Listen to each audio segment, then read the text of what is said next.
break, but we're back for the rest of the semester. Our semester runs basically until the middle of April, and we'll continue to meet on our Wednesday nights until I guess it's the 18th or so of April. Tonight, we have the great pleasure and honor, really, of having our police commissioner with us. I'm not going to do the introduction. I'm going to turn this over. Please, sir, don't let her do the introduction. Those of you who've been here before know that our matriculating students tend to sit in a little group over on the side here. And we had a very lively discussion prior to this, I'm not sure of whether they're going to be critical students or a fan base for critical for our guest speaker. But I want to start by introducing Professor. Do you prefer to be called Tony or Anthony? Doesn't matter. Anthony's good. I guess it does matter. Professor, it doesn't matter, Anthony is good, Braga, who has brought to the university in the few years he's been here some very enlightened and enlightening perspectives on public safety and police operations. We are, I think, very fortunate in that your office and the commissioner's office are probably 200 yards apart, maybe, yes, give or take. And so they have developed a very close working relationship around what goes on within the Boston Police Department. And so I'll just turn it over to Tony and we'll start. And then we'll have our normal format, presentations and questions and answers, and when we're done for the evening, we'll be done. So, Tony, you're on. Great. Thanks, sir.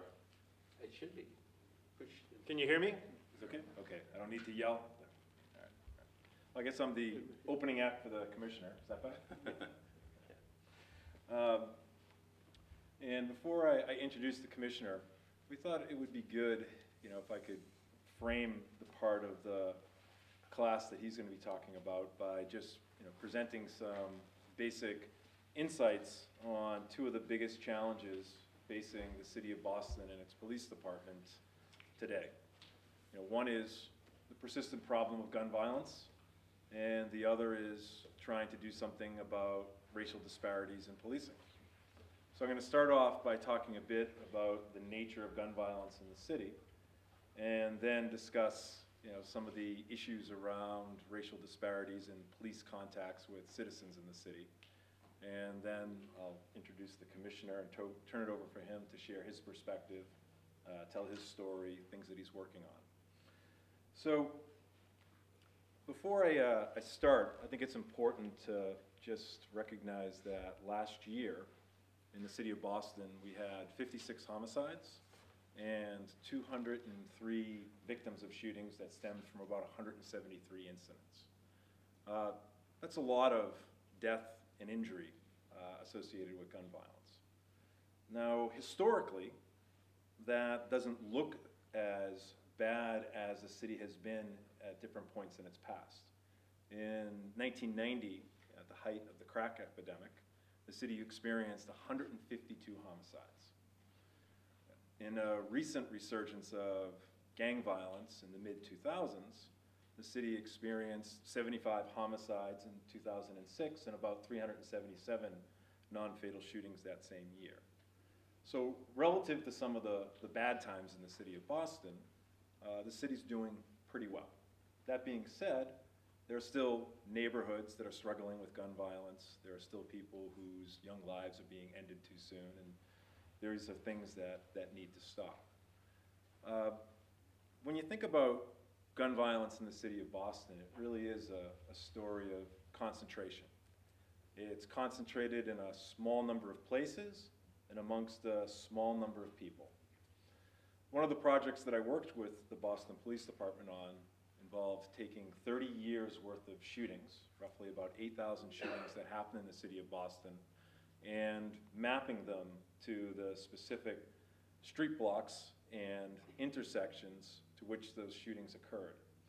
And what we found was that only 5% of the city's blocks and intersections experienced 74% of all the shootings over a 30-year period. And it wasn't like it was moving around the city at random. It was the same places over and over and over again. And in fact, the 60 most active street blocks and intersections experienced over 1,000 shootings during that time period. I can't imagine being a young person trying to grow up on one of those blocks with the constant sounds of gunfire, with the trauma, how it might affect the way my brain is developing, or even a community that's trying to attract opportunities into it, given the repeated gunshots that are going off and people being hit, injured, and killed. It's also concentrated amongst a small number of people. Most of the individuals who are at highest risk of being shot or committing a shooting are caught up in gangs. Gangs represent only about 1% of the city's youth between the ages of 15 and 24. However, that 1% usually is involved in about year in and year out 2/3 of all the shootings. Now, that number, that concentration, is important because even in neighborhoods that are suffering from disproportionate amounts of shootings, most of the young people aren't involved in what's going on out there. They might exist in incredibly scary environments. However, they're doing their best to try and get on a good life trajectory, go to school, and be, have a good life. And even within that 1%, most of the kids who are caught up in gangs, you can work with. Many of them would respond to outreach work. Many of them you can get involved in opportunities and services and try and get them on a different trajectory.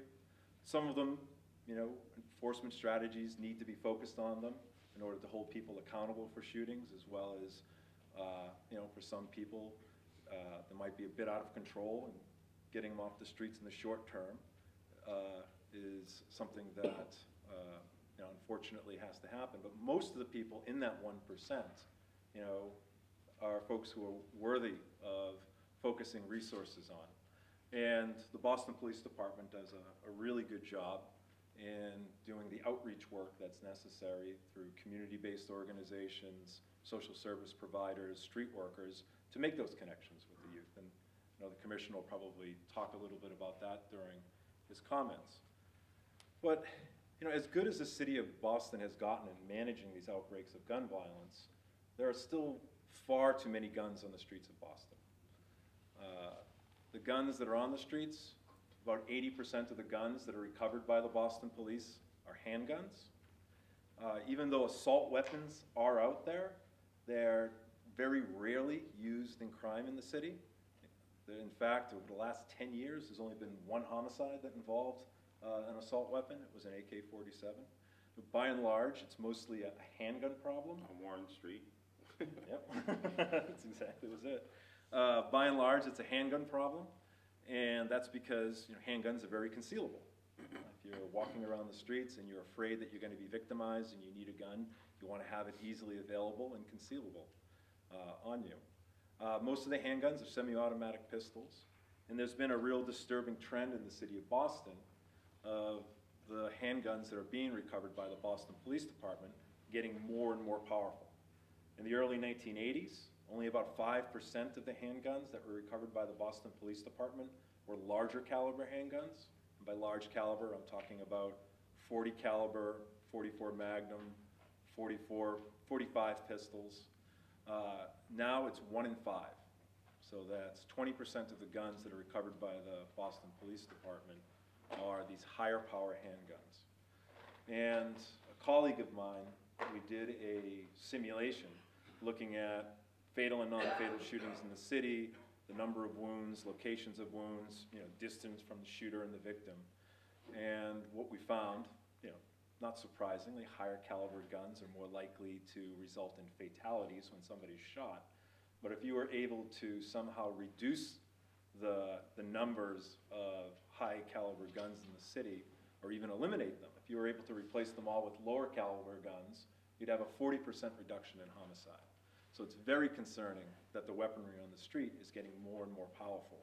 And most of these handguns are semi-automatic pistols that have higher capacity clips, so you're able to fire many more rounds per shooting than you would with revolvers. So there's a real concern there. Where are these guns coming from? Now, the Boston Police Department, every single firearm that it recovers, they submit it to the Bureau of Alcohol, Tobacco, Firearms, and Explosives for tracing. Unfortunately, not every single gun can be traced to its first retail sale. Roughly year in and year out, between 10 and 15% of all the guns are recovered with obliterated serial numbers. And that's a very clear indicator of gun trafficking, that guns are being diverted from legal commerce into the hands of people who really shouldn't have them. Some of the guns are too old to be traced. The manufacturers weren't required to put serial numbers on guns until the Gun Control Act of 1968. And sometimes there are data problems. But the Boston Police Department's able to trace about 60% of the guns. And not surprisingly, many of the guns are coming from states with weaker gun controls than the state of Massachusetts. About a third of the guns were first sold at retail in I-95 states, Florida, Georgia, South Carolina, North Carolina, Virginia. About another 20% of the guns are coming from New Hampshire and Maine, and that's a fairly new development.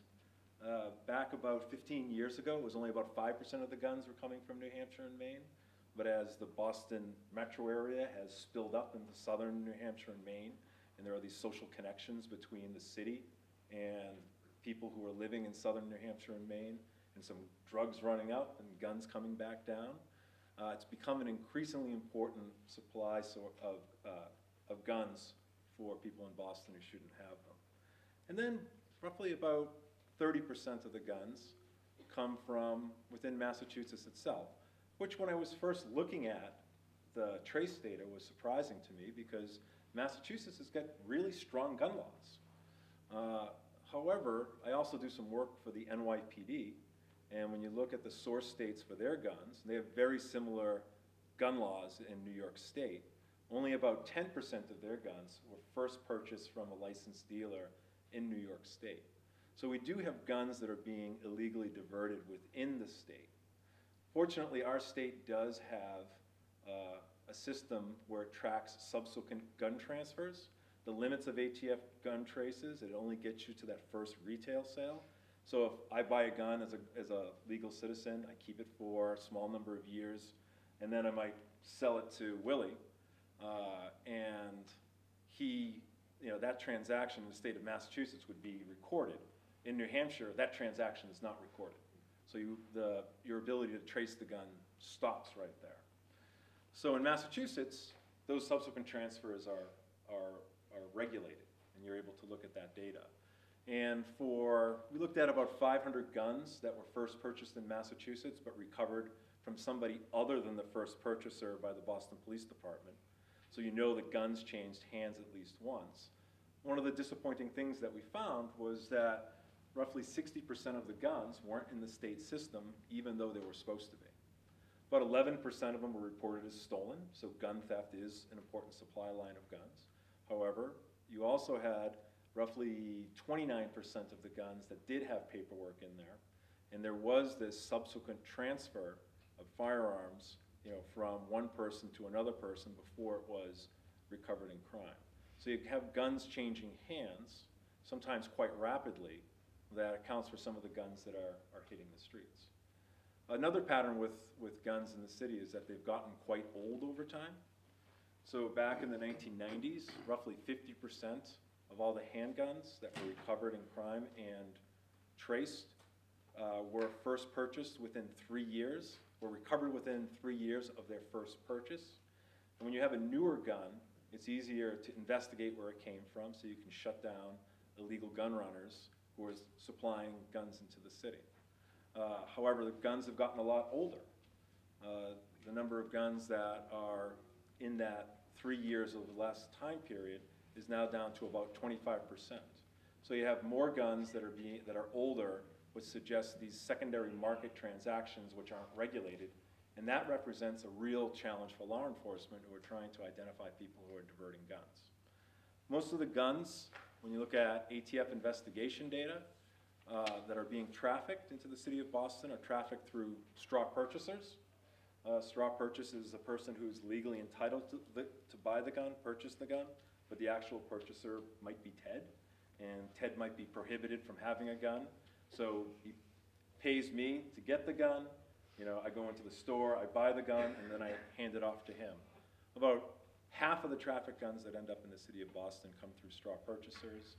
There are investigations that suggest that there are a small number of licensed dealers that are not filling out the required paperwork, that are selling guns to people that shouldn't have them and violating transfer laws, and that's another important source of guns. So there are all these supply lines of guns that are going to people who shouldn't have them. And you know, it's a challenge for the Boston Police Department to keep these guns off the street. We did do a study where we looked at where gang members in particular are getting guns, and their guns were much more likely to originate from the out-of-state sources. They were much more likely to have older guns that were difficult to trace, as well as they tended to, and this is a little bit of good news, pay higher prices on the street for guns. They reported that the average price that was paid for a gun in the city of Boston in 2016 was about $636. And that was 2 times over the Blue Book value. So this markup of guns, you know, suggests that, you know, guns are relatively difficult to get on the street of Boston, but unfortunately, you know, gang members who need guns, they have different supply lines to get more guns as they need them, as they get removed from the street. So transitioning a little bit into racial disparities in policing, when you think about, you know, trying to do something about gun violence in neighborhoods, you know, one thing is you might want to prevent people from carrying guns. And some jurisdictions end up doing stop, question, and frisks in order to remove guns off of young people who shouldn't have them. Boston does not have a stop, question, and frisk program. Thank you for clarifying that one. Does not. But you know, police officers are legally entitled through Terry versus Ohio. If they think somebody might be carrying a weapon, they can do a pat-down, and if that person has a gun on them, they'll take the gun from them. The Boston Police Department, unlike the New York Police Department, they don't have a stop, question, and frisk form. They have a form called the Field Interrogation Observation Report, which is much broader, just FIOs for short, FIO report. So they document police encounters, and it can be a range of encounters. Some of them are just intelligence gathering purposes. So I want to know that, you know, Ted and the commissioner are hanging out in the open classroom on Wednesday the 13th and document that relationship. Some of the FIOs are an actual encounter where a police officer will get out of the car and talk to the two of them, positively identify them, write this contact in the paperwork. And sometimes it involves a frisk or a search. So there were some concerns that were raised by the ACLU that the Boston Police Department may have been generating concerning racial disparities in their use of their FIO program in the way they were doing law enforcement in the different neighborhoods of the city. So to the credit of the Boston Police Department, they decided to do a joint study with the ACLU to look at whether this problem actually existed. Because when you look at the raw data, you know, it suggests that about 60% of the people who are subjected to FIO encounters are African American, while and the population of the city of Boston is roughly about a quarter of the population in the city of Boston is African American. So that suggests, you know, a big disparity exists. However, you want to go deeper than that into the data, so you can figure out, okay, well, given that crime isn't evenly distributed, given that certain neighborhoods have higher levels of concentrated disadvantage than other neighborhoods, you want to be able to account for that and say, above and beyond crime, above and beyond concentrated disadvantage, above and beyond the number of officers who are assigned to a particular area, do you have these concerning racial disparities? So, to the police department's credit, they decided to do a study that they and the ACLU collaborated on. I worked on that study with a colleague of mine from Columbia University Law School, Jeff Fagan, who was the expert in the stop, question, and frisk case against the NYPD. So we replicated the same analyses that were used in that litigation with the Boston Police Department data. And we found some really interesting patterns. So the first set of analyses that we did was a neighborhood level analysis, and that was looking at whether there were neighborhood characteristics that explained the number of FIOs a particular neighborhood experienced. And in New York, the strongest predictor of the number of FIOs in a neighborhood was the percentage black residents in that area. It was a stronger effect than crime, above and beyond the number of officers assigned, the different precincts that they were doing these stop, question, and frisks. In Boston, there was good news and a little bad news. The good news was that the strongest predictor was the amount of crime in that neighborhood.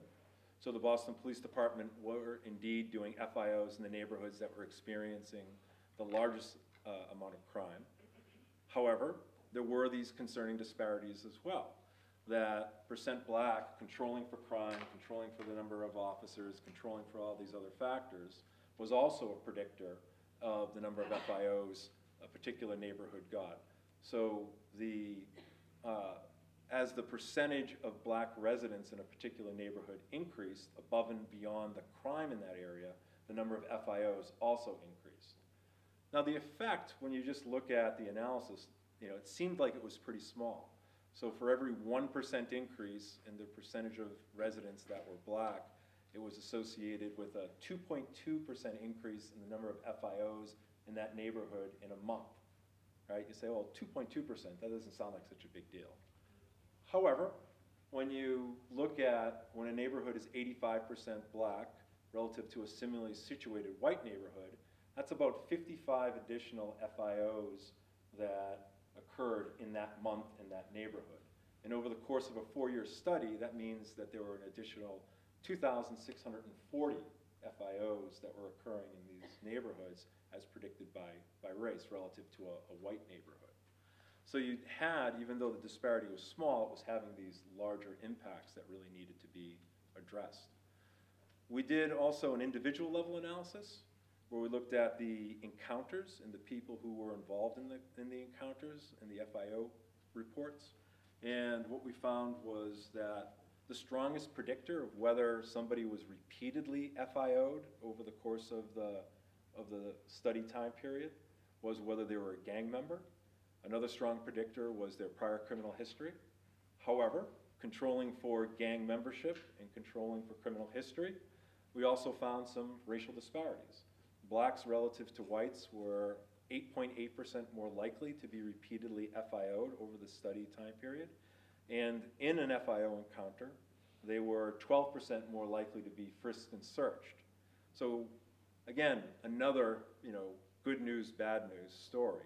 It's good that the Boston Police Department are using these FIOs to keep track of gang members and make sure that gang members and people with longer criminal histories are not carrying guns.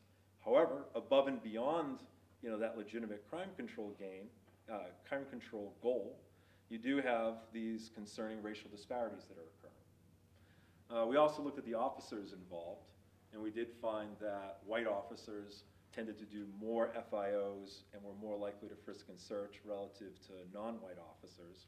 However, when we looked at who they were frisking and searching, there weren't any differences. They were more likely to frisk and search or repeatedly FIO everybody. So it wasn't just African Americans, it wasn't just Latinos, it wasn't just Asians. They were just more likely to be filling out FIO paperwork, stopping people, frisking and searching them. So when you step back and start thinking about what do we do about this problem, and this is one of the things that I really respect about the Boston Police Department. One is that they're willing to take a very critical look at problems in the city, whether it's involving gun violence or whether it's involving their own department and possible unintended harms that are being generated, they will look at the data, they'll take a critical view, and they'll say, okay, what are we going to do about this?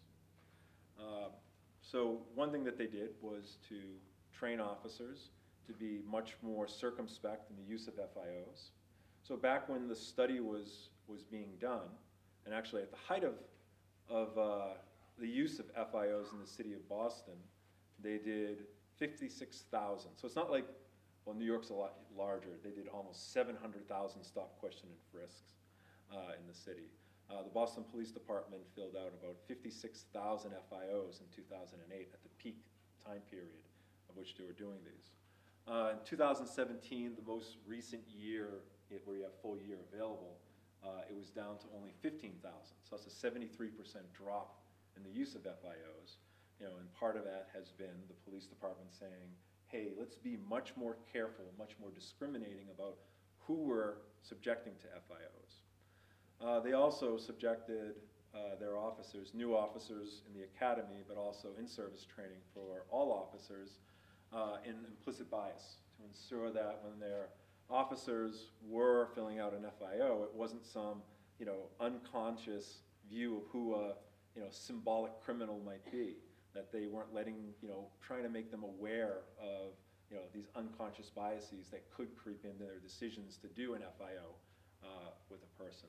They also train their officers in procedural justice. One of the things that research consistently demonstrates is that when somebody is contacted by the police, the outcome of that encounter is less important than the way they were treated during that encounter. So if you're pulled over by the police, and it's less important whether you actually get a ticket or not than the way the police officer interacted with you.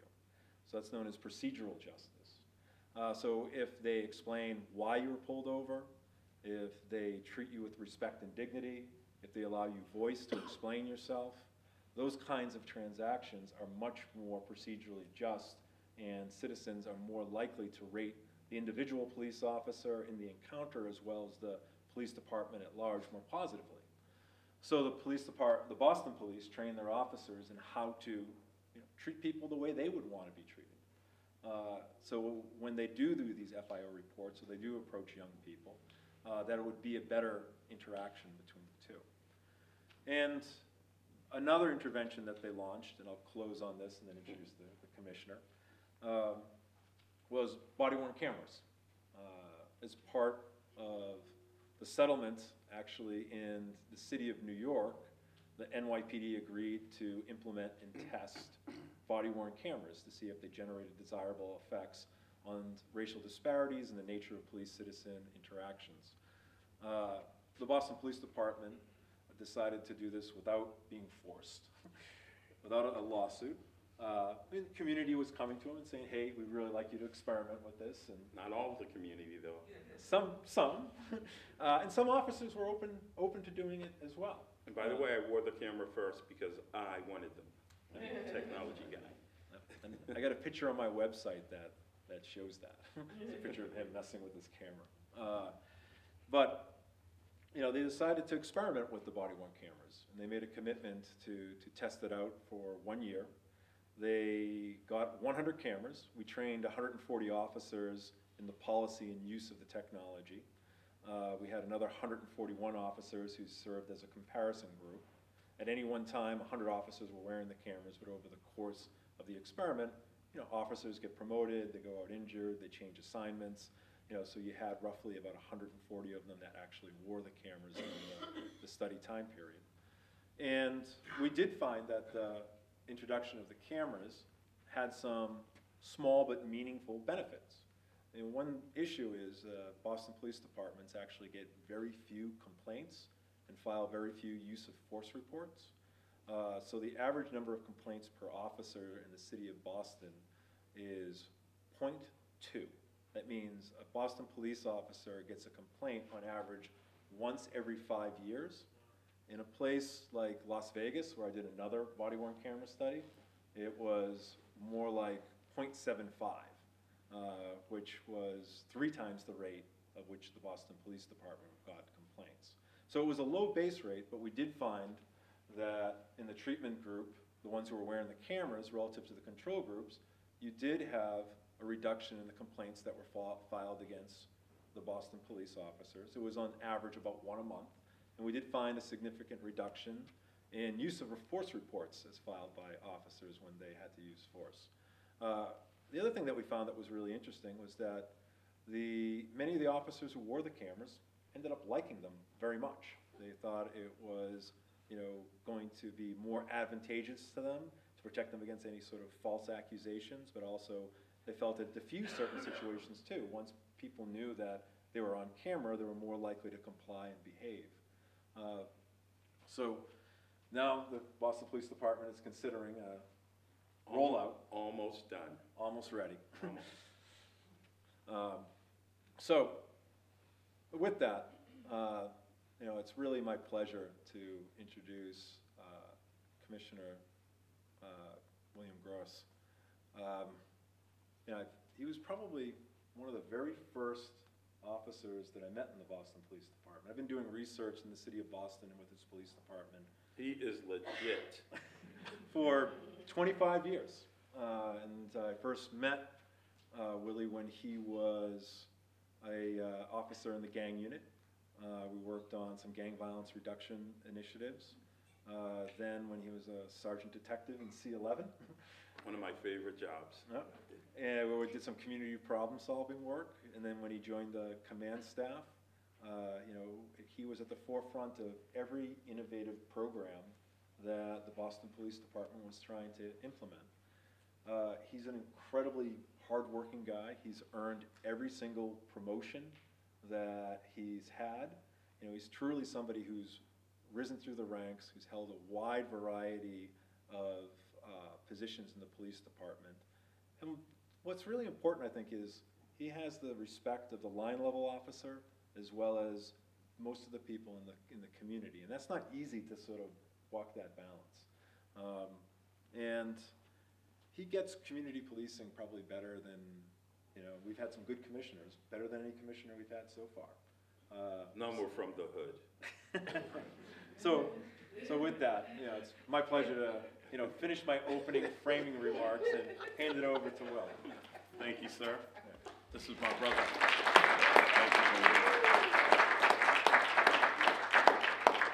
Oh, wow, how do you follow that act? Can I make some clarifying points from your Absolutely. teachings? And we were talking about field interrogation observations, where 5% of the individuals stopped worth about 40% of the data. Yeah, so I have to economize in some of my comments, but almost with everything, there is a concentration effect. So when you look at who, in terms of individuals who are being stopped over and over, 5% of all the subjects represented about 40% of all the stops. The number one person who was stopped the most, over a 4-year period, he stopped something like 270 times. He was a leader of a housing project gang that was fairly violent.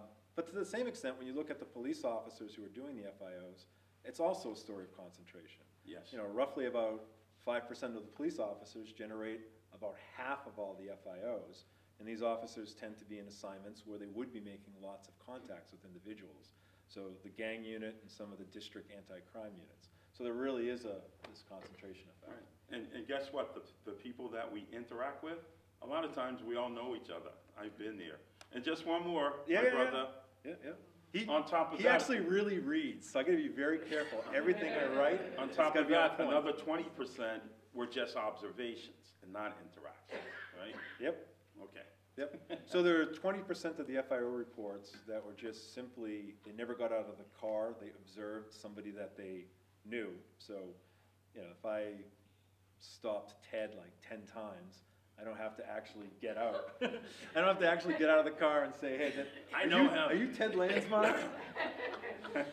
So some of them, about 20% of them were observations, absolutely. Thank you, I'm done. Thank you, Professor. I actually do read his work. And I'm going to tell you right now, he's legit. He calls them like he sees them. And he has pissed off people in the past that may have thought like, hey, you're with us. And he's like, hey, I go by the data, I report on the findings, and that's it. Take it or leave it, but he's always stayed true to himself, and he's definitely provided us with a different lens to look at problem solving. But before we go on, thank you, sir, for paving the way so I could be here in this capacity. Imagine when you were a young man and your peers, what you went through, just to even go to a university or walk and traverse the streets of Boston with honor and dignity. I don't think that was done for you, but I know you demanded it. He's not a pushover, but folks like him motivated me to continue to strive for justice and equality.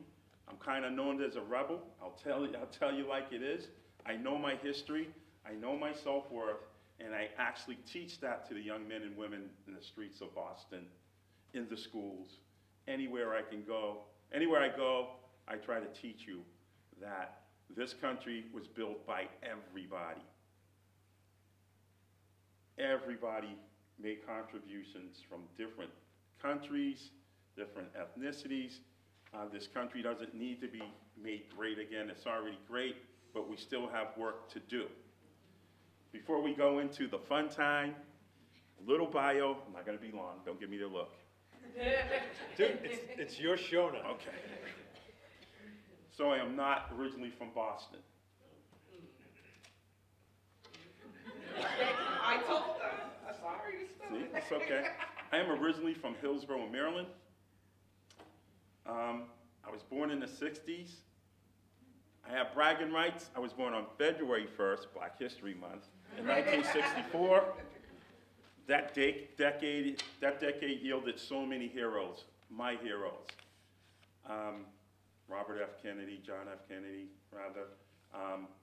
Malcolm X, Reverend Dr. Martin Luther King, Sidney Poitier in the Heat of the Night. I remember that movie, 1968. I remember, I was only like 4, but I remember everybody excited that a black man in a movie where a white man smacked him, he smacked him back. And he helped solve the homicide. That's the kind of household I grew up in Hillsborough, Maryland. Agrarian culture, population 164, rural-free delivery on a pig farm. Quite frankly, my mother, tough life, tough childhood, and a lady took her in. This lady didn't have any daughters, so she adopted my mother. And as my mother went on to seek a better life for my family, as is indicative of a lot of families, you leave the boys behind, because we're angelic. I was telling the ladies over there that are either fans or are gonna light me up, that I grew up, when I came to Boston in '75, it was a house full of women, my aunt, my mother, my 2 sisters, and all of a sudden, here I come, so I'm the angel. But, let me tell you something. So, Hillsborough, Maryland, by the time I was 4 or 5, I was taught to read from the Bible Encyclopedia, Ebony Jet Encyclopedia, and any type of encyclopedia. I was taught a sense of justice, equality, because look what was happening. I was born in '64. By '68, Reverend Dr. Martin Luther King Jr. was killed, April 4th, 1968. Going into the '70s, please, the race relations in the country were still abysmal, but we had some strong leadership. Just setting the frame that I was taught a lot, I remembered a lot, and just my moral fiber began on a pig farm where there were only white people and black people from America. So due to family hardships, I came to Boston at a very racially tumultuous time. September of 1975, the height of forced busing, right? And the first brother I saw, I got here on a Saturday night, and a Sunday morning, I'm sitting on the stairs, and a brother's walking down the street. And I says, hey, how you doing? He says, hey, how you doing? And I'm like, Ma. I didn't know anything about people from Haiti, Dominican Republic, Ireland, Lithuania, Poland, but I learned. I was such an angelic kid that actually people looked out for me. Never saw my father except for in a picture. My mother was everything, but I was raised by my parents. The other parent was the community, the good, the bad, and the ugly. I was such a goofy kid that they did not want to see me taken advantage of, and I learned everything. I learned it well. I also learned about people. I am a history buff. I was in a tough neighborhood. I saw economic disparity, racial disparity, definitely non-inclusion, stereotypical views and perceptions about white people versus black people because of forced busing. So I'm being fair, I'm going on both sides. No one had an understanding of each other really, and everybody was in a silo just to survive. But as I progress, I'm just giving you a history of me. I continue to learn about every different culture that I could, because I'm a white kid. I want to know. And I'm pretty stubborn, like my mother. She knows my mother. We're truly rebels. You're not going to tell us who to like and who not to like. So, going forward, I remember going to Boston Technical High School. I graduated in 1982. By 1983, I was on the Boston Police Department in an apprenticeship program called the Boston Police Cadets. Imagine the dismay of several of my friends when I said I wanted to be a police officer. You're an Uncle Tom, you're a sellout, how can you go there? They're killing us, people that look like us. I also wanted to go in the Air Force, got the same message. But as well, I had positive messages from a lot of people in the neighborhood as well, especially the seniors. I love seniors. I got a lot of, baby, you go on. People died for you to have that right, so go ahead. And I strongly believe to this day, if you want change, be the change. So I went on board the Boston Police Department because you couldn't tell me I could not. I fully understood the challenges as well. In 1970, the African Americans in the city, under an organization called Massachusetts Afro-American Police Officers Association, and the Latino brothers and sisters sued the Boston Police Department for unfair hiring practices. The fruition of that lawsuit came through in 1974, where a consent decree was placed on the Boston Police, affirmative action. I'm glad I got a 99 on the police exam, because people, and I can't say they were being, I'll use a law term for popo. I can't say there was any malice aforethought when folks told me I didn't get my exam scores, I didn't receive them at the same time as everyone else, so I thought. I didn't know it came on a little placard. I thought I was expecting this big grandiose letter from Northeastern, you have graduated, you have passed, right? People would say, you'll get it. You're a good kid, you're black. They'll give it to you. So when I was betting folks that I'm smarter than you, and when I found that card that said 99, you can see I eat well, right? I win a lot of bets. But I learned about police culture. I learned that when I went in, I said, man, I'm gonna have to watch out for the white cops. I'm not gonna take any shite either.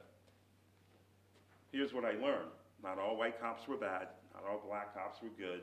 It came down to the individuals, their education about different ethnicities, their own personal experiences, and their own norms from their neighborhoods and from their families, which became their societal norms. So even at a young age, 18, and then when I hit the streets at 21, I was always learning about different ethnicities. I was learning more about the culture of the Boston Police Department. I was assigned to Charlestown, downtown, and East Boston on my first assignment. Then I was permanently assigned to Area C11 in December of '85, Dorchester, died. Back to the neighborhood that helped raise me. back during when we traversed through those racially tumultuous times, things were just getting a little better. But I still have mothers in Southie, Charlestown, East Boston, working on Brighton, got one. But anywhere else, it's because I was a white kid and I found out, hey, what are your dreams and aspirations in Southie? They would tell me. I'm like, guess what? Guess what's in the hood? The same people with the same dreams, goals, and aspiration. And guess what? Talking to cops, tough job. A lot became so cynical that it wasn't us versus them. The reason I'm giving you a little bit of history, so then later on when we get the question and answer time, you'll know about me first. You'll know that coming back, serving my neighborhood, that by the end of the 80s, so to speak, 1988 or so, the introduction of crack cocaine devastated neighborhoods, especially Black, Latino, and Cabo Verde. Gangs were literally killing each other over profit. If I have more turf, then I can sell more crack. Families were being devastated. The police, the judicial system, the government, even clergy were having a hard time dealing with this. Everybody was in individual silos. They were not really communicating, and it was to the benefit of the gangs. The police culture at the time was reactionary and warrior class. If I show up, I'm telling you what to do. You call me, I'll handle it. I didn't really want much input from the community. Even though when I went through the academy, we were taught about community policing, but it was pretty much like, hey, learn that for your test. You need the pass. Was it fully implemented in the neighborhoods? No. Many people tried and were trying. I give credit to Mickey Roach. Billy Sylvester was a superintendent. Minister Don Muhammad. They were really trying hard. And they were the ones who really started to put that seed of knowledge that the only way to survive is to survive together against evil. And another reason I told you history, some people were dealing drugs because they had to. If you have economic disparity, if you don't have the same opportunities of everyone else, if you feel isolated and alone, you're gonna deal drugs. Matter of fact, you're gonna do anything because that's it, you're tired, you're fed up. You're not gonna give me shit, then I'm gonna take shit from anywhere I can and by any means. I'm gonna take whatever you have and I'm gonna survive. I'm gonna have the new clothes, my family's gonna eat, and we're gonna be protected. And you also have people in survival mode. You can't get this from a book, you have to live it. If you see people getting killed, shot and hurt, and you're the guy that has the sisters and the aunts and the mother, you're gonna pick up a gun. Someone's gonna protect that family. A lot of families were that way. So that means not everybody that picked up a gun was a bad person. Not everyone committing crime was born a criminal. I learned early on how to get the backstory. It'll help you to solve problems. Now I'm going to get to this young man. Seeing that our culture was pretty much reactionary and that we only saw things through our eyes, we were losing the city. As the good professor here alluded to, we hit some of the highest homicide rates ever in the city of Boston, and we were losing the city. Then we woke up and started to work together. The police started to listen to the community. Tough sell. Decades and decades of mistrust, no communication. Community policing is not going to go forward unless you have strong partnerships. So the clergy who were even fighting each other, tell me if I'm wrong, sir, formed the 10-point coalition, started working together. The BPD started, talking about these people called community stakeholders and partners. We started working together with probation, parole, the courts.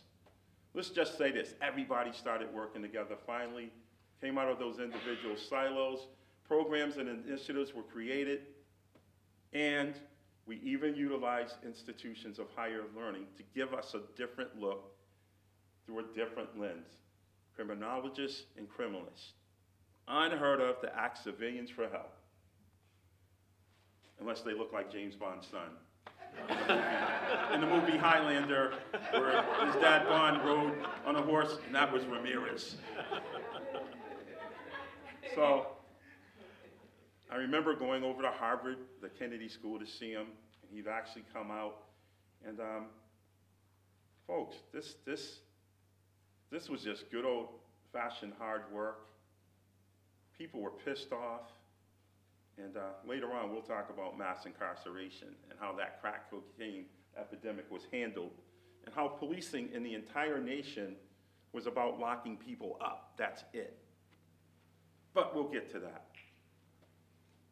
Once we started working together, programs and initiatives, Operation Scrap Iron, get the guns off the street, ceasefire, let gangs know that you're not anonymous to us, we're gonna hold you accountable, you're gonna end up in state prison, or federal prison, or a gang, or hurt, wounded, whatever. But also, in that same session, we were providing opportunities. We will help you further your education. We will get you counseling. And that's where I met Reverend Jeffrey Brown, who at that time was approaching 1,000 funerals, who said, we will help you. Youth Options Unlimited. A lot of things were in place to show that cuffs were not the only answer. So with that being said, there came the Boston Miracle years, that when everyone started working together, no teenagers were killed for the next 2.5 years. And correct me if I'm wrong, from 1990 to 94, approximately 40 to 60 teenagers being killed every year on the streets of Boston. Yep. He knows it because he wrote it. And that was too many. So imagine, once we started to work together, then all of a sudden, the homicide rate for teens, 2 years. It was a change in DC when we stopped funding programs, couldn't keep the Y open for longer hours. A lot of things got cut, and things started to creep back the wrong way. But here's what went the right way. Every year, from 1994 to now, the Boston Police Department still kept its strong ties to the community. Every year we strengthen the bridge over the gaps of mistrust, miscommunication, to where we have one of the strongest community policing models in the country. It was not easy. It was tough. We needed forward-thinking administrators, and I call them like I see them. If your department was sued in '70 and then a consent decree was placed on you in 1974, it was supposed to end in 1994, but a commissioner, Paul Evans, kept it going until 2001. He's forward-thinking. Mickey Roach, forward-thinking, he's forward-thinking. Every year, we started changing the culture bit by bit, and it wasn't easy because cops hate change. Every year, we learned that the more diversified you are in your police department, diversity and inclusion, the more you will learn about the root cause of the problems, the more you'll be able to break negative stereotypical views and perceptions about culture, and you will become a better police department. I'm going to fast forward a little bit just to show you that we are on track to modern times.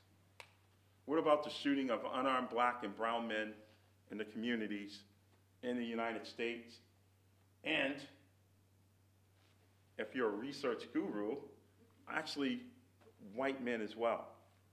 But in neighborhoods of color across America, this was a growing problem. Whether it was a justified shooting or not, it's about how it's perceived. and you have to address it. If you are a police agency, you have to address negative perceptions and negative stereotypical views. You have to address even lies. You have to address truths. But you must address the pulse. How do people feel about you? There was a great amount of anti-police sentiment. But in Boston, because we kept those relationships, no matter what the protests, I can honestly say the people in Boston, the young men and women, they utilize and use their voices of logic, not the ignorance of destruction. When they protested, we were right there with them. I was so proud that they were acting in the same mindset of a man that came here in 1951, even though he went to BU, and graduated in 1955. Reverend Dr. Martin Luther King received his doctorate at BU. They were acting in his spirit. That's a good thing. But what are you going to do as an agency to address the problems in the neighborhood, how you're perceived, address racial disparity, diversity, inclusion? You're going to have to train. You're going to have to listen. You're going to have to accept constructive criticism. When President Obama ordered a study in 21st century policing, people still had the image of Boston as being the most racist police department in the most racist city. So, Chuck Ramsey, top law enforcement guru, genius, leader, mentor, he was at the head of 21st century policing study. At the conclusion of the study, there were pillars that were recommended be adopted by every law enforcement agency in the country. And those pillars had to do with community policing, diversity, inclusion, training. But whatever, you better include the people that you serve, get their input, get their guidance, and make them a part of your police department, thus community policing. Okay, I'm going to swear just once. What knocked people off their asses was this. When President Obama stood before a large contingency of law enforcement officers from the United States that wanted to hear about the conclusion of this study and the recommendations, he said, if you want to learn about community policing, go to Boston. What? Oh, yeah. Boston is really going in the right direction. For an African-American president to say that, people knew we were on the map. We got on the map in the first place. We arrived on the map in the first place because of bad things. And now we're on the map for good things, going in the right direction. So, President Obama said we're doing the right thing, but that's not good enough. Let me break down some of the things that we did to become more successful. I'll talk about the administrations that I worked under, which were many, but I'll talk about myself being on the command staff under Commissioner Ed Davis. He's a big brother, bigger than me. He's like 6'7".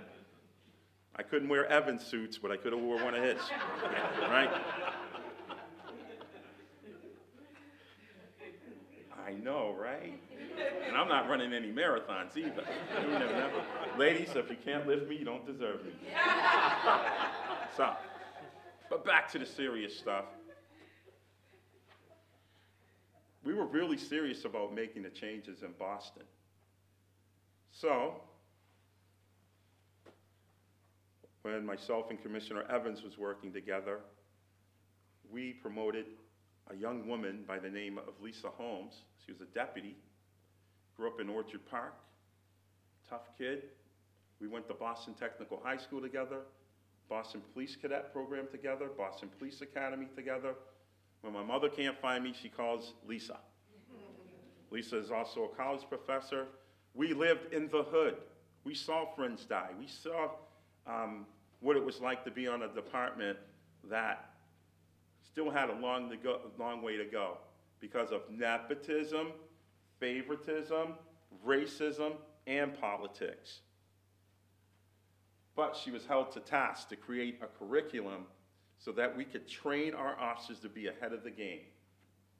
So she is the one that brought to the Boston Police Department the strongest pillars to create a solid foundation in training our officers. Fair and impartial policing to address the implicit or unconscious biases. Procedural justice, treat everyone like you would want to be treated. Use your common sense. You have the power of life, death, deprivation of freedom. Don't let it go to your head. Don't be that masshole. You are held to a higher standard. People are going to be calling you. We serve the people. It is not the other way around. So, procedural justice. We were already in our third or fourth year of de-escalation, and we still continue that. But guess what, folks? Want to know why BPD's Academy is so successful? Here's why. It was taught in different components, it being fair and impartial policing, procedural justice. We brought in people from the neighborhoods, mothers for justice who had lost their sons and daughters to senseless gang violence, NAACP, the Urban League, grandmas, grandpas, formerly incarcerated, the youth in the community, who we always seem to forget their voices and what they're living through. We brought in people to teach our recruit officers. That was the second component of our teaching. First, of course, what's in the lesson plan. 2, bring people in to help you with that lesson plan. 3, before the officers graduate, still to this day, the recruit officers, you have to go out into the communities for 1 or 2 weeks, and you are walking and talking with the people in the neighborhoods that you serve. And you are learning to break negative perceptions and stereotypical views about African Americans, Latinos, Cabo Verde, anyone in our neighborhoods that make up our city that's 53% people of color. You are learning to break negative stereotypical views and perceptions about Southie, North End, and Charlestown too. I hate when people say stop snitching just applies to the hood. Which hood? Because it sure happened in Southie and Charlestown. As we brothers say, preach. Right? So, here's the thing. You have to go out and meet the people that you're going to serve. You cannot rely on newspapers. You cannot rely on the media stations. You cannot rely on them. Here's why. Not saying anything disparaging, but they have a job to report the news, and what's sexy is anything to do with blood and violence. There definitely needs to be a balance, because as the good professor said, you heard the percentages of people that are actually doing bad things in the neighborhood. It is not 90%.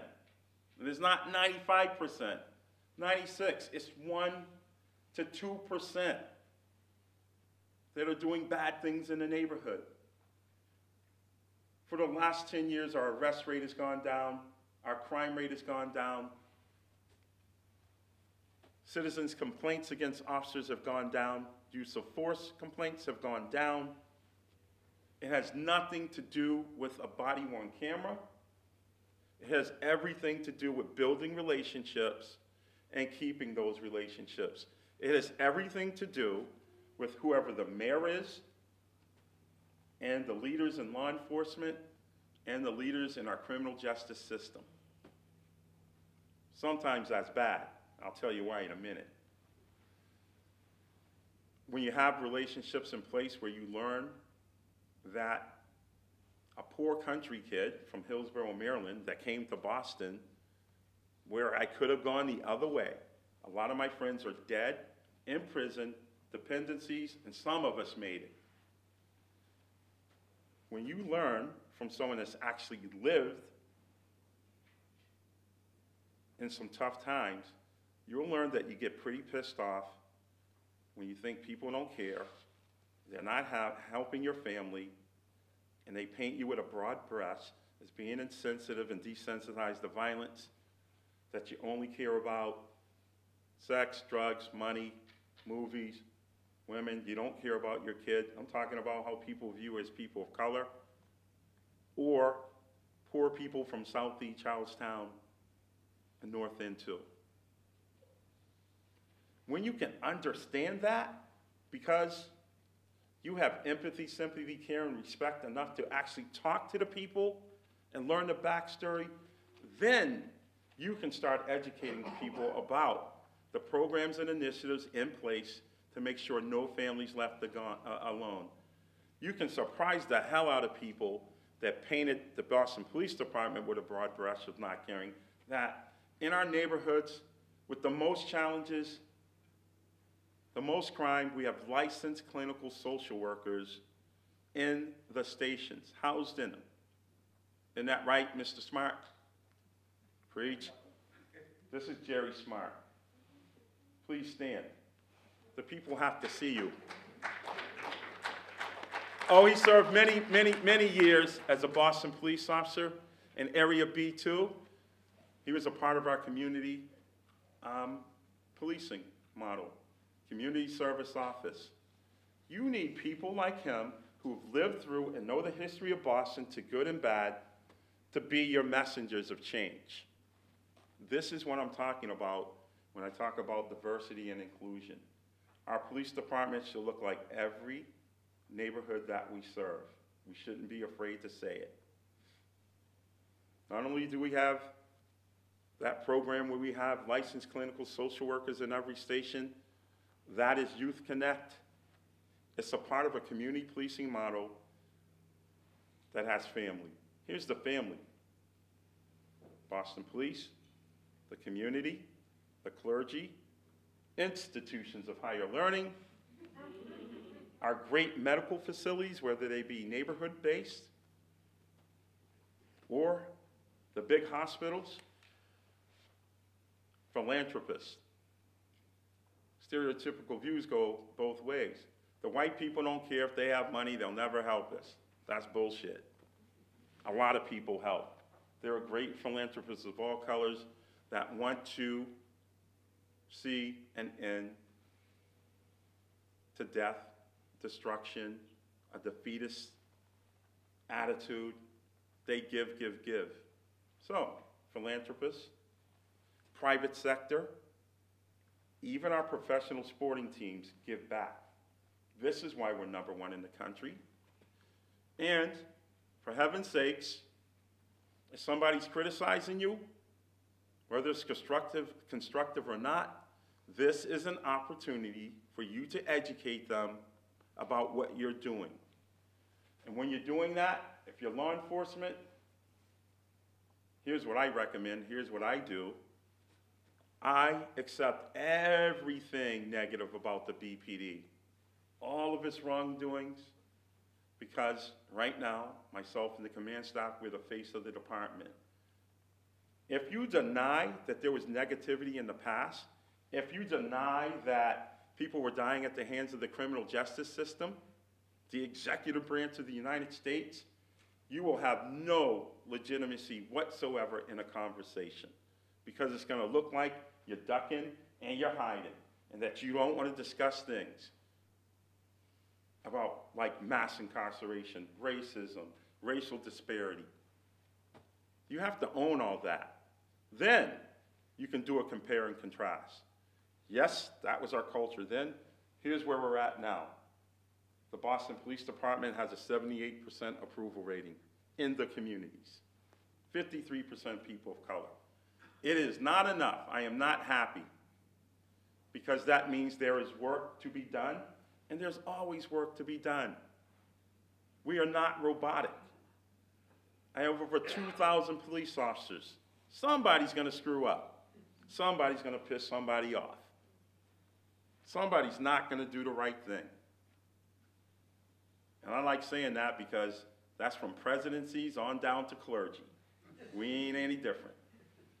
But how do you handle that? How do you frame that? How do you own that? Transparency. Inclusion.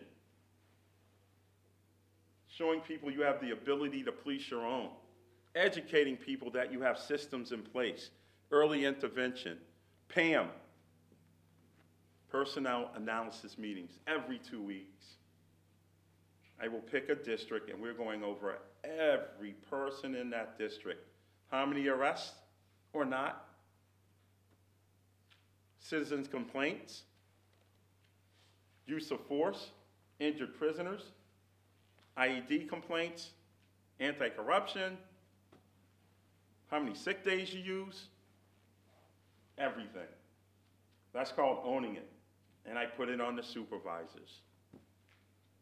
But I'm gonna wrap this up in a little bit for some Q&A. I want you to know where we're at, what we're doing. I want you to know that when you build such a strong community policing model, even when cowards come to town and bomb innocent people at a marathon, we caught them in 101 hours. We relied on the community. We relied on the private sector. We relied on our brothers and sisters of the first responder family. We. Remember how prideful everyone was? We got them. It was we. We did that. This is the model that you need to make a city strong. Community policing at its best means there's some pain and suffering you have to talk about. And once you talk about it, we're going to have to truly talk about how we can go forward and not leave any families behind. And know that nobody was born with drugs in their hands to sell or guns in their hands to shoot and kill. You're going to talk about what does it take to actually convince people that thought it is taboo to talk about your problems and for you to be deemed as weak or crazy. What does it take to break that? What people do you think I'm talking about? Me, I'm talking about my police department. If we are sound body and mind, we're better able to serve you. That's why this year, my officer wellness campaign, our officer wellness campaign, is concentrating on making police officers well. Well, okay, I gotta work on that part, right? But at least I'm honest. We've hooked up with the American Foundation for Suicide Prevention, our institutions of higher learning, and our great medical facilities. Here's a cold, hard fact. People think that the #1 cause for the death amongst police officers, bad guys, car chases, all the stuff you see in the movies, no, it's suicide. Kind of like an 80% divorce rate. Yes, there's dependencies. It's pretty tough when everybody's saying, no, no, no, no. You're compared to everybody else in the country. And that does affect us if we are so macho still that we hold everything in and internalize it. That causes death. Last year I lost 7 officers. 1 to suicide, 3 to cancer, heart attacks, then almost another 8 to heart attacks. And this year we're kind of turned things around. In the past 5 years, I've gone to 4 suicide calls of people I knew. And I have to go in and look at the bodies because I was chief then and now commissioner. But that's okay. We're gonna get better. The same thing as a young black male growing up in the neighborhood. I'm glad we have licensed clinical social workers in the station now because we talk about counseling. I'm glad that under Mayor Walsh we have a trauma team now. I swear to God, I used to chuckle watching the news. If a squirrel got hit in the suburbs and a busload of kids saw it, you had 8 trauma counselors at the school the next day. But poor black, white, whatever kids in neighborhoods, someone got shot, crickets. I'm like, damn, there's something wrong here. But we're correcting a lot of things. We're now talking about how to address mental health issues, how it's okay to talk about your problems. If you don't, folks, we're gonna go right back to the old ways, those high homicides. Because when it comes to conflict resolution, if your only solution are guns and violence, your homicide rate's gonna go up. Your aggravated assaults and your aggravated assault rate is gonna go up. So we still have work to do. Remember when I said, hey, we're all working together? I have to honestly talk about the judicial system too. Remember the 1 or 2% doing wrong? Almost everyone we catch with a gun is their second, third, or fourth time with a gun. When I first became a commissioner, I addressed it. One weekend, there's a triple shooting on Deering Road in front of a daycare center. I can't really talk about the individuals in the car because I hate the blame game for the neighborhood. They're known to us. And this, please, here's the thing, judicial system. Some people should not be out because they are repeat violent offenders. For repeat violent offenders, most will not adhere to any conditions of parole or probation. So in my opinion, mine, and I've said it on TV and on radio, electronic bracelets and stay-away orders do not work. You folks should do a little homework here, you learned students and members of the community. How many crimes were committed by people wearing electronic bracelets that were violent? How many times? 2 nights ago, we arrested 3 individuals for an armed home invasion. One had an electronic bracelet and was on probation. For his 3rd time carrying a gun, got a live gun off of him, got a live gun off his partner, and it was his 3rd time carrying a gun. The judicial system has to be held accountable for the decision-making process. It has at least 3 officers killed in Massachusetts and several people in the community because of repeat violent offenders that should have still been in jail. There's hope there too. I'm fair. Chief Justice Ron Keogh, Chief Justice Fabricant, and Chief Justice Carey, I told them the same thing to their faces. And guess what? They listened when I said, we really need to explain the judicial process to the people in the community, because we of law enforcement and we of the community, when you hear if you see something, say something, and you do, it's not pretty when that same person that you turn in for guns and violent acts are right back on the street with an electronic bracelet, and you see them in the news as victims or defendants. What are we gonna do? I'll give them credit. We are now having public meetings where judges, chief justices, who only have to answer to the governor, are now back out into the neighborhood talking about how we can do things bigger and better. A lot of the gun violence is driven by repeat violent offenders. So much so that Governor Baker has signed in a reform against dangerous persons in the Commonwealth. Quite frankly, folks, because we didn't change that law, someone in the judicial system did that. Because of racial disparity, we have to make sure that if you're arrested, and it's your 5th time with a gun, you poor innocent child, you, that I can't look at your past convictions because I have to make sure you go back to court and that you can afford bail. Because you never defaulted before. I'm like, well, shit, yeah, because you keep letting them go. But, so the judges, in all fairness, said our hands are tied. It's in place whether we put it there or not. That's the law. So that reform states this. Judges will be able to look back on past convictions.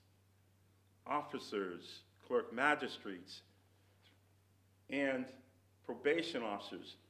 If we see you with your electronic bracelet on, and you're not supposed to be over at Castlegate because you belong on H Block, you violated conditions of your probation, we can lock you up till the next court date. It's talking about giving tools back so we can implement justice. It makes no sense to say I can't look at past convictions and your 3rd, 4th, or 5th time with a gun. You think that builds trust? I'm talking common sense, folks. That does not build trust. I have had people that told me, tears in their eyes, I will never tell you anything again. I told you that kid had a gun. You got him and then you let him out. I'm like, no, I didn't let him. You're all the same. You're in the same boat. Police, judges, you don't give a shit. You don't care. You let him go. And now he's back on the block and I'm scared because I don't know if he knows what I told. He knows if I told or not. We got to end that, folks. We've worked too hard to be #1 in community policing. You see why I say there's still work to be done? There is. And we are busting our asses to end gun violence. Working with families. And now we put it on the politicians. State, local, they're busting their butts. The mayor's had 4 gun summits where we invited all of New England. Can we please have unilateral gun laws? We have the lowest gun homicide rate by gun violence in the country because we are constantly reviewing our laws. Of course we know about the Second Amendment. We know about common sense too. Vermont, New Hampshire, and Maine, no unilateral gun laws. If I wanted to be real cool if I'm a criminal, I was taught by the good and the bad. I think that's why I had a successful career. If I want to get weed and guns at the same time, I am going to hire a grandmother and a grandfather. I am going to put them in a camper. They are going to look lily white. They are going to go to Maine and come back with pounds of weed and several guns, and not one person is going to stop them. Oh, hi, officer, what did I do wrong? Was my blinker off? Nobody's going to stop you. Some people think that seniors don't get older. Easy. Or I'm going to go up there and come back on a bus. Who's going to check a Greyhound bus coming back? Clean-cut individual, no matter what color, or I'm going to have the ladies do it. Baby, I love you. Can you bring that suitcase back for me? I love you. We need a system of checks and balances where it's not so easy you can just go up there and get a gun over the counter. Or from the I-95 corridor, same thing. When I was a sergeant detective, I stopped a millionaire's kid. Oh, my Cadillac Escalade was carjacked. I'm like, eh. He was what we call a white kid trying to be cool. Came into the hood trying to be cool, flashing guns, flashing money, and somebody took that Escalade that we found had guns and ammo. We're able to trace some of the evidence that we got back to Tennessee. So I'm talking to a state trooper because that's where the kid used to work, in a gun shop in Tennessee. I'm like, hey, what are your laws down there? Well, if Buford came in, bought a gun, and he wanted to sell it to Bond right there, if he come outside, say, Bond, how you doing? Bond says, I like that gun. You want it? I give it to you. And he pays me. There is no record of that. There is no record of a gun show. You can just go buy up whatever you want and take it home. And those are the guns that find their way to Massachusetts. So the mayor's on that too. The politicians are on that too. We are pleading with New Hampshire and the southern states to at least have unilateral gun laws that we, together, can help end senseless gun violence. Whether it's someone that's mentally incapacitated, or there was someone on the street, there were too many guns. From 2014 to this day, let me see, we have over 4,200 and something guns. We just got 3 last night. There was a shooting at Annunciation Road last night. We put out a description. People in the community were working with us, and we were able to stop a car last night and get 2 guys with guns. And then later on, about 3:18 a.m., we got another guy with a gun. The people are doing their part. Now it's time for politicians and our other states to do their part too. As a state and as a city, we're kind of kicking ass. I don't even want to jinx it. There's a lot of positive going on. By being able to talk to you here, that just holds us accountable. Us. The onus isn't solely on the police department. And before we get to Q&A, I like to talk about a favorite right off the bat. How we handle crack cocaine in comparison to how we handle the opioid dependencies now. I'm telling you exactly what's said in the neighborhoods. When it was crack cocaine and it affected people of color, it was lock the problem away. There were no beds. There were no breaks. It was not a sickness. Lock the problem away. Remember Just Say No to Drugs? How long that campaign went on? So even non-violent offenders, if you sold drugs and you had about this much crack, you're going to jail. If you had about this much, you're going to jail for 15 years. It led to mass incarceration. There's violence that goes along with that too.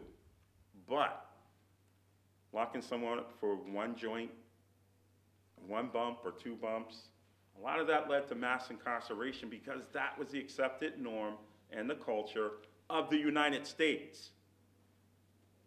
Now, what about when the big commissioner, not Ed Davis, me, when I get asked, are you kidding me? Now that it's Buffy and Jody from the suburbs, it is now a sickness? And that they have beds in drug court and what's going on? This is bull. What happened?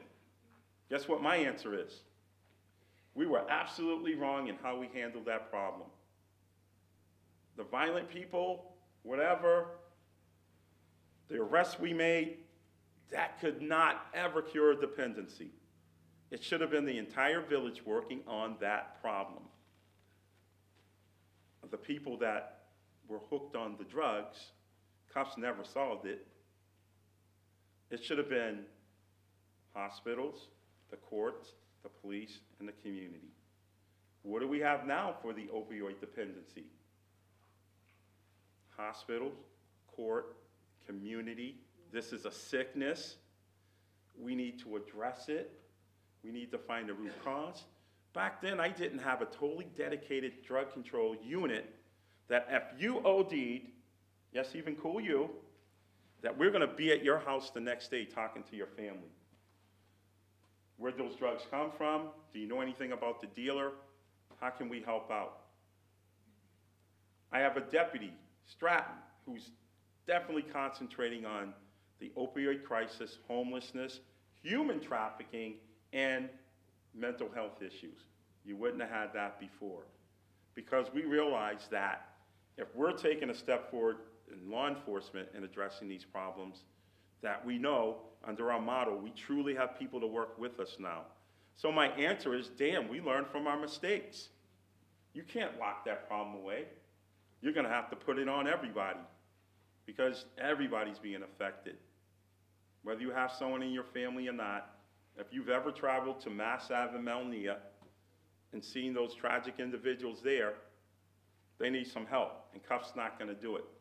I sure as hell lock up the drug dealers around there because they are predators. They're dealing poison. I got no wiggle room for them, they're gone. But for the true victims and the true that are sick, you gotta change your mentality. We have to, as a city and as a police department. But now it's fun time, question and answers. I will answer any and all questions as long as it doesn't jeopardize the integrity of an ongoing investigation or anything to do with our ACL lawsuit. Yes, ma'am. Commissioner Gross, Polly Wilbert from Salem, Mass. I understand you're going to be in Salem in May. We're looking forward to it. Well, thank you. Be at Salem State graduation. I will be there. I wonder if you have a comment on the $8 net worth and whether you As a black man, sure, go ahead. and whether you have any influence from what Jeffrey Canada's done with the Harlem Children's Zone. Oh, he's done a great job. I just visited a school yesterday, Nativity Prep. 40, I was like, yeah, over 40 young men of color, all with a shirt and a tie, that even those who have graduated have come back, and they've gone on to BC, and they've gone on to Northeastern. That's what it takes to get in there and break those stereotypical views and perceptions that this isn't for you and you'll never, ever achieve or accomplish such lofty goals as graduating from college or being a smart kid and a good kid. The economic disparity, hell yeah. I said I'm a student of history. You want to look at what happened in World War II after people of all colors fought for this country and they came back to a still segregated America.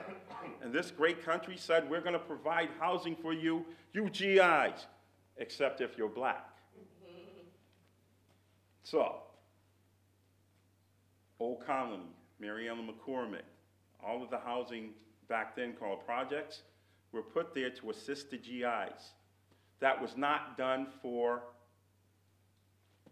anyone in the military of color in Boston. How about the Red Line? We're going to rip up all these houses and put an expressway right through the middle. Boom, nothing. How about the unemployment rate? How about the opportunity to even get a job in a city that we knew historically nepotism, favoritism, racism, politics. This is what's great when you have 36 years on the job and you can walk out the door. Tomorrow, I can tell the truth. Until we can make it so that everybody's receiving a fair chance to provide for the continuation of their bloodline and the success of their family, you're going to continue to do that. We're not even going to get into unfair, what the banks did, the loans, the availability of loans, the percentage rates of loans, housing costs. There's just a litany of things. So as the police commissioner, I do have to know these things because it may cause someone in this city to say, enough is enough, you don't care, everything's against me. I'm going to make sure that my family eats and that they're going to survive. What if I run into you just before you decide to do something and say, man, I know how you feel. Ma'am, I know how you feel. Let me educate you about what we have in place as a city. Because one thing about Mayor Walsh, all about accountability. All of the cabinet heads have to know what everybody is doing for the city so that when I run into folks that are pissed off about the economic disparities, we can have a true conversation and I can guide them in the right direction about how to make things better. But I will never deny history. That's where economic disparities come from. Racism, non-inclusion, politics, and even from Washington on down, not providing opportunities. Boston has a rich history of that. Now we're facing the question of gentrification. We're facing the question of economic balance because folks want to come in, hey, you voted for it. They want to open marijuana shops. I see about 3 or 4 big corporations, and I don't want to use this in the wrong way, that have black faces. Will the people in the neighborhood that are doing the right thing now that it's legal have the same opportunities to open shops? It's definitely going to affect me. I hear it all the time. I'm speaking the truth. Are you going to have the same opportunities to survive in the business world? Would I answer that? That man, I don't want your arm to fall off, man. I was like, that's exactly my question. Because essentially, about reparations and or restorative justice for nonviolent drug offenders. Yes. Being in the position where you said it takes a village to like address the issue, and the Cannabis Council kind of failing with the equity program and how they implement it. Is there anything that you thought of or they're doing specifically to address it from the lens of police to like make up for potentially denied opportunities because somebody went to jail, got a criminal record for nonviolent drug offense that now that's an excellent question. Let me talk about restorative justice for just maybe 2 minutes. Every year I go to MCI Norfolk. I met a lot of brothers who are not getting out of jail, but they believe in restorative justice. They said, I did it. Whatever made me do it, I'm going to address that, but I did it. I'm working on it. Now I'm healed enough so I can go and apologize to the victim or the victim's family. My first trip there, I saw a mother. She's crying. She's talking about how her son was killed. And then I'll tell you right now, folks, I'm not there yet. I'm Old Testament. She got up and hugged the guy that killed her son. And I'm like, oh shit, this is for real. Because these cats aren't getting out of jail. But some were. All I said to them is this. Man, I've been in law enforcement a long time. I've never seen anything like this. And one thing, from being a goofy country kid to now, I can read people like that. They were legit. So I said, I'll be your best ambassador when it comes to talking about implementing restorative justice. And then I said, if you get out, look me up. Yesterday, as I gave a soundbite, at the Ironworkers Hall, I came out the door and I got a big hug from an individual that I met at MCI Norfolk. That when I was at Hibernia Hall with a teen empowerment celebration, the program was being catered, and a young man came up to me. This is 2 years ago. He says, hey, I met you at MCI. I'm like, oh shit, gee, you're looking great, you're doing good. This is my girlfriend. She's a part of this catering company.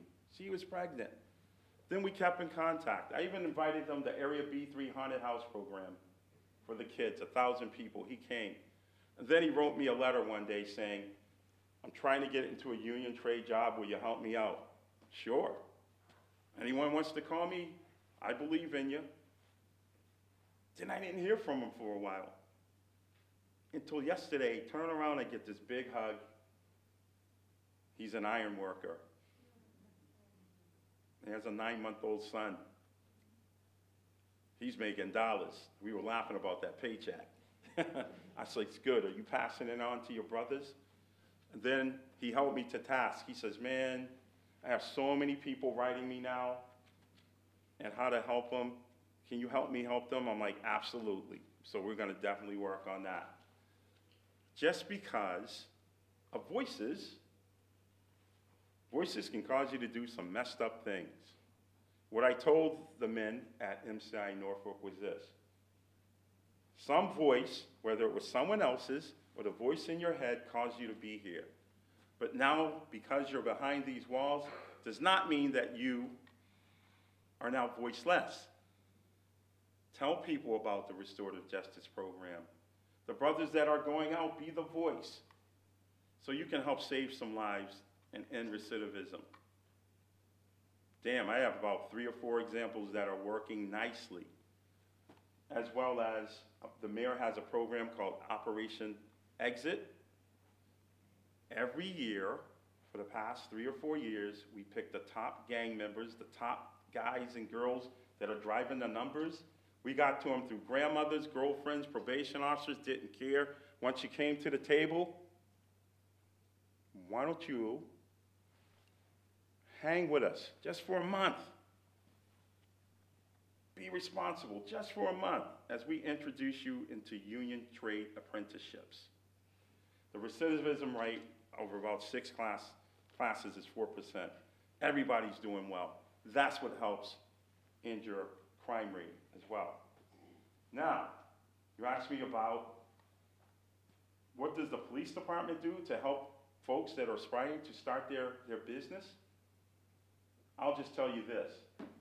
I'm all about if it's legally voted in, and you should be afforded the same opportunities. So here's what happened. Excellent question, because I'm a bastard. The marijuana commissioner visited me. She's a young lady. I think she's 28 years old, and she's from the suburbs. And I says, wow, I'm glad we met. First time I got stood up. but I give you a second chance. So I kind of put it on her. I'm like, well, who have you talked to in the community? How are you going to handle the problems I saw on TV with some community that begins with an L? I know what it is, but I don't want to say it on camera. But when I saw these long lines, traffic, I'm like, people are going to be urinating, defecating, throwing away trash. People aren't going to be able to get in their driveways. Hey, who have you talked to about these potential problems? Well, no one, because there's no shops yet, so there's no problems. Wrong answer. I said, I am not doing your job. I have taken the heat in the community, at community meetings, at town hall meetings, about problem solving. You should not wait for a problem to occur. You should answer the questions. Well, my team, get your team and get out into the neighborhood and talk. And then I gave 2 sites, Blue Hill Ave, that wanted to open a business. Have you talked to the community? No. And I wasn't being a masshole. I wasn't gruff. I was educating. I gave her a list of clergy, which you know I have. A list. I even gave the history of clergy in neighborhoods of color and those suffering from poor socioeconomic strife, but of color. At the end of the Civil War, the best job you can have in the world was clergy, because there were 4 million blacks that still needed to work, and you were the middleman between white America, black America. Cash crop down south, agrarian culture. You were the go-between. If something happens on TV right now, who are you going to see? A reverend. So, reverends were instrumental in our crime rate dropping every year. So I said, ma'am, you're going to have to talk to the reverends. You're going to have to let them know that if you open a marijuana shop in Boston, that you have to have a plan in place to address community problems. Have you done that? No. You can't wait for problems to happen. Then I said, honestly, we have Andrea Cabral and we have Tito Jackson that are the faces of these large corporations that want to come in. What are you going to do to provide an equal opportunity for people in the communities to have the same opportunity? Regulations, this and that. I'm like, well, that's good, because ma'am, respectfully, after this, I'm not doing your job. You need to come out into the communities and tell them this. It is not my job. I'm going to send them your way, but hopefully when I talk to the reverends and the community stakeholders, which the names that I gave her, that you're going to have already have done your homework, you and your team. So I talked to a community stakeholder yesterday, Mr. Michael Kozu of Project Right, who says, hey, we're going to have a meeting about a marijuana store opening on Lower Blue Ave. I'm like, hey, did you talk to the commissioner yet? I'm not doing anyone's job. I'm going to point them. I'm a commissioner. I have a job. You see where I'm at? You can see me tomorrow. I'm in the street. I'm always out. The folks in the Marijuana Commission are going to have to do their job. That's it. So the same economic opportunities have to be provided for everybody, because we've already been down this path. That's why we have $8 in the bank. Way up in the corner. Then I'll get to you. He was so far away I couldn't resist. I got you.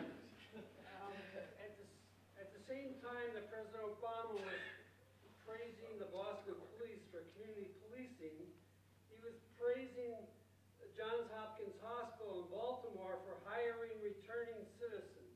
Absolutely. This city's hospitals have done next to nothing compared to Johns Hopkins.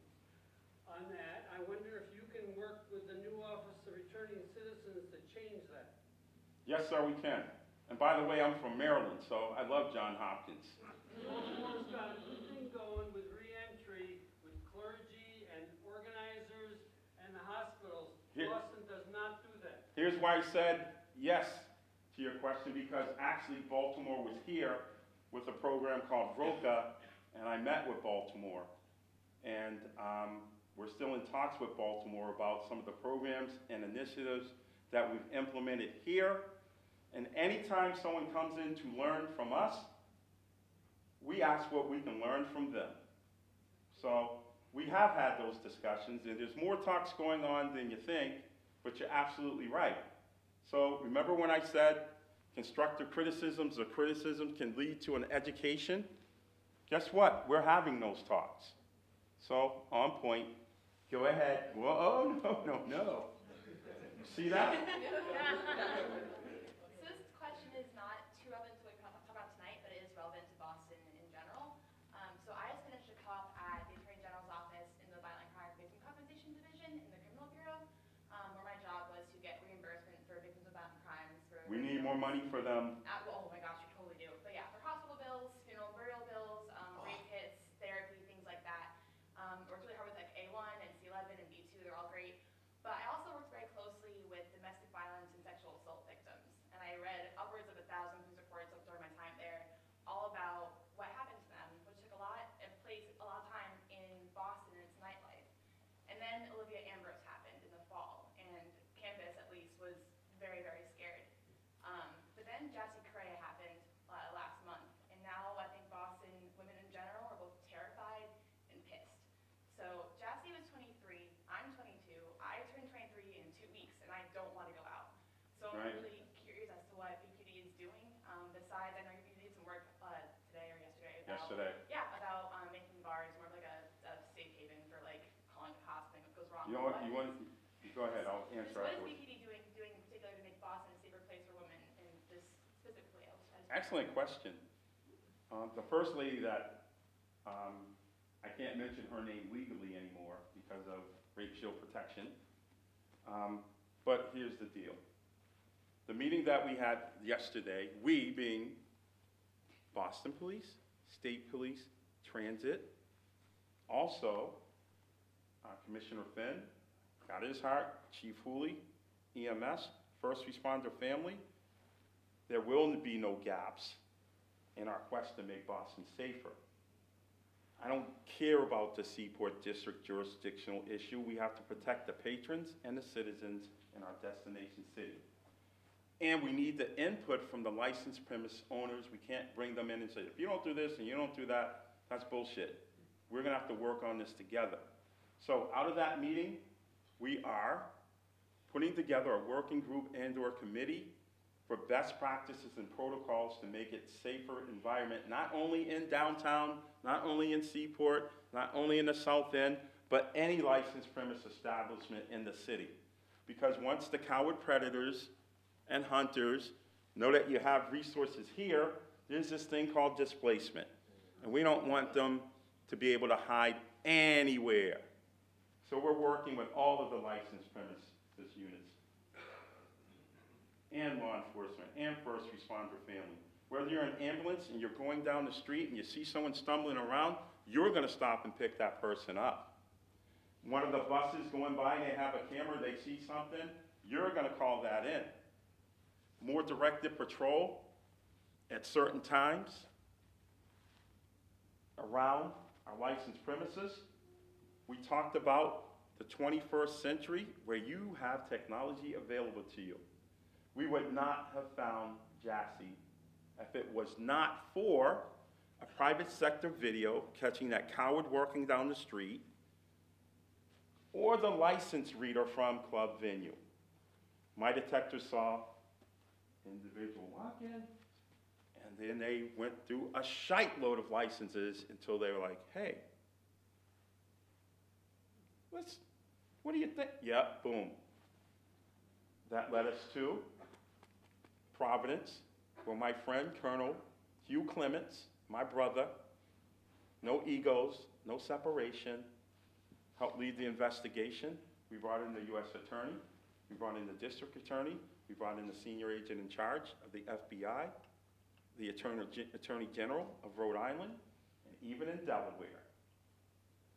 folks, I haven't seen this level of cooperation in a long time. It's usually like Clash of the Titans. We brought her home. We wanted her alive. Her family was ecstatic to know that she wasn't chopped up and put into 2 suitcases. I was very pissed at the press for that, because we never said it. I was at the parents' house with her brother, her father, her aunt that raised her. They were just happy that they could say goodbye and look at their daughter, their niece, and sister one last time. That pissed a lot of us off, because that could have been any one of us in this room and family.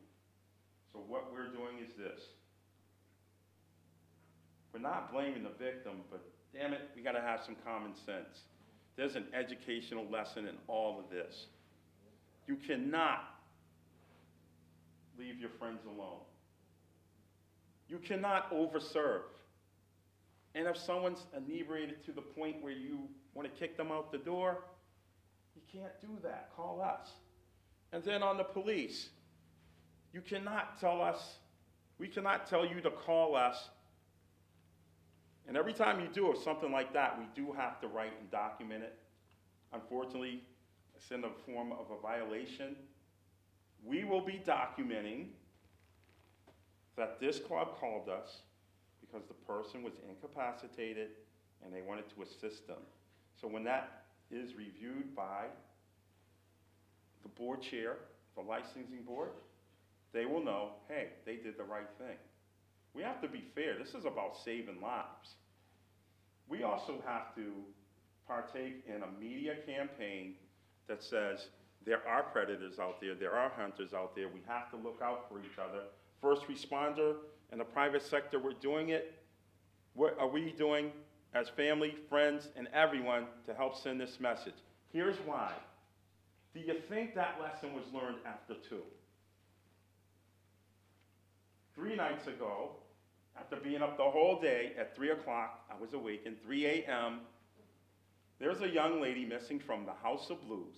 She used a fake ID to get in, and her friends haven't seen her. I'm like, are they just now reporting this? Yeah. I called in over 20 detectives. Thank God we have a great relationship with the House of Blues. We were in there, we searched it, we got video, we got everything, boom. We worked with the parents. And finally, she answered her phone. And her silly ass friends thought it was kind of funny as they went on these various, ha ha ha, people are looking for you, ha ha ha. I'm like, that shit's not funny. You have not learned yet. What the hell are you doing trying to sneak into a club with a fake ID? Then your goofy friends don't want to report it until like 4 hours later? Wake up. So again, we still have work to do to make it safe. But once again, the onus isn't solely on the Boston Police Department. We've shown twice that we've done our job. Charlestown came through. The stop snitching was bullshit to them. They're like, no. I over 10 to 15 Charlestown mothers, and when we took the picture there, they said, bam, go there. And then they took part in television interviews. You saw mothers, you saw daughters. And trust me, I took heat from a couple of people. That's nice, but what did you do about the black 14-year-old girl? You're concentrated on Charlestown because it's all white. I'm like, you don't know what you're talking about. There was 100 men left in the Charlestown housing development that are Caucasian. Everyone else are people of color. And they didn't care. They was just safe that Miss Ambrose got home. The 14-year-old, we found her before Miss Ambrose, but we couldn't say anything because she's in the system and people want to take her out of the system and that could cause harm to her, so we couldn't say anything. So even when you're doing the right thing, someone's always on your case. But it allowed me to educate that person. So we're doing our part. The rest of the city's gonna have to do theirs. She was before you, I don't know. Okay, last question and a brief answer. Sir, can I just answer all Yeah. 3? 'Cause I don't, Yeah. this one knows my mama. Yeah. Okay, you first, go. Okay, so actually this is